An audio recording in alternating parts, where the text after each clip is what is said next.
नमस्कार, मैं हूं आपके साथ अभिषेक हुंडी।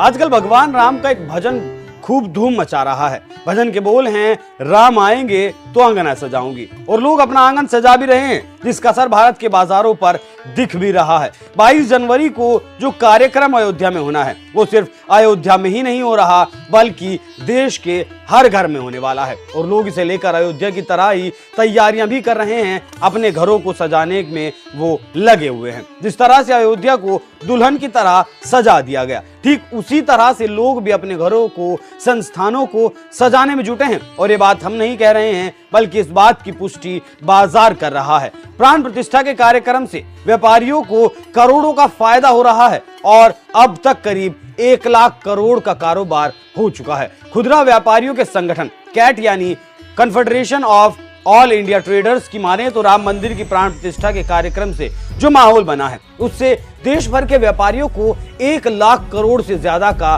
बिजनेस मिल चुका है। कैट के मुताबिक व्यापारियों ने बीते कुछ दिनों के भीतर राम मंदिर के चलते 1 लाख करोड़ रुपए से ज्यादा का बिजनेस कर लिया, और प्राण प्रतिष्ठा के कार्यक्रम में अभी वक्त बाकी है। लेकिन देश की विपक्षी पार्टियां झूठ प्रचारित करने में लगी हैं कि राम मंदिर बन जाने से कौन सा किसी को रोजगार मिल जाएगा। मैं खुद अयोध्या जाकर जमीन पर देख कर आया हूं कि लोगों को वहां रोजगार मिल रहा है। जो पहले 100 रुपए का सामान बेचता था, वो अब 1000 रुपए से ज्यादा का सामान बेचता है। हजारों सफाई कर्मी अयोध्या को साफ करने में जुटे हैं। हजारों कामगार मंदिर निर्माण में लगे हैं, और तमाम तरीके के जो है अयोध्या में काम चल रहे हैं।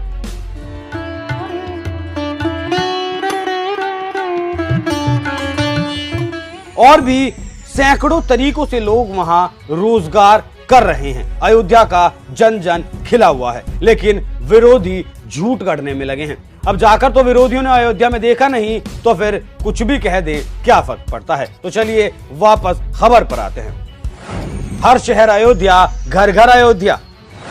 कैट ने आंकड़े जारी कर कहा है कि देश के व्यापारियों ने हर शहर अयोध्या, घर घर अयोध्या नाम से एक राष्ट्रीय अभियान चलाया है। इस अभियान के तहत सिर्फ दिल्ली में छोटे बड़े 2000 से ज्यादा आयोजन किए जाएंगे, और देश भर में 30,000 से ज्यादा कार्यक्रम होने वाले हैं। मौजूदा वक्त में देश में मिट्टी के दियों की मांग बढ़ गई है, फूलों की मांग बढ़ गई है, मिठाई की मांग बढ़ गई है। लोग प्रसाद बांटने के कार्यक्रम कर रहे हैं। राम नाम के झंडे, राम नाम के पटके, इन सब सामानों की मांग बहुत ज्यादा बढ़ी है। रामचरितमानस आउट ऑफ स्टॉक हो चुकी है, इतनी बिक्री हो रही है, और इन आंकड़ों को झुटलाया नहीं जा सकता। जैसे दिवाली के दौरान करीब 4.25 लाख करोड़ का व्यापार इस देश ने किया था। वोकल फॉर लोकल मुहिम चलाई गई थी, और इस 4.25 लाख करोड़ का जो व्यापार हुआ था, वो देशी सामानों का हुआ था, ना कि विदेशी सामानों का हुआ था। और ये जो 1 लाख करोड़ का जो फिलहाल मौजूदा वक्त में व्यापार हुआ है, ये भी देश में बने सामानों का हो रहा है। ये आंकड़े भी कैट ने ही जारी किए थे,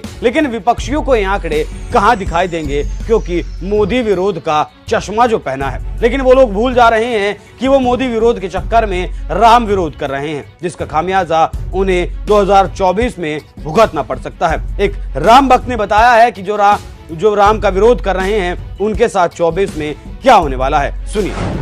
उससे अच्छा होगा, क्योंकि सरकार अच्छा है केंद्र में भी और यहाँ राज्य में भी। सरकार। आप कहाँ से? मैं बिहार से हूँ सर। बिहार से? तो कैसे परिवार के साथ आए हैं, कैसे आए हैं? मैं अकेले आया हूँ। पहले भी आए हैं कभी अयोध्या? नहीं, कभी तो नहीं आया। इस बार आए हैं? हाँ। अच्छा, तो बिहार की जो सरकार है, वो जो है फिलहाल जो मौजूदा सरकार है, वो आ रहे हैं जो है राम मंदिर के दर्शन करने? नहीं आ रहे हैं। क्यों?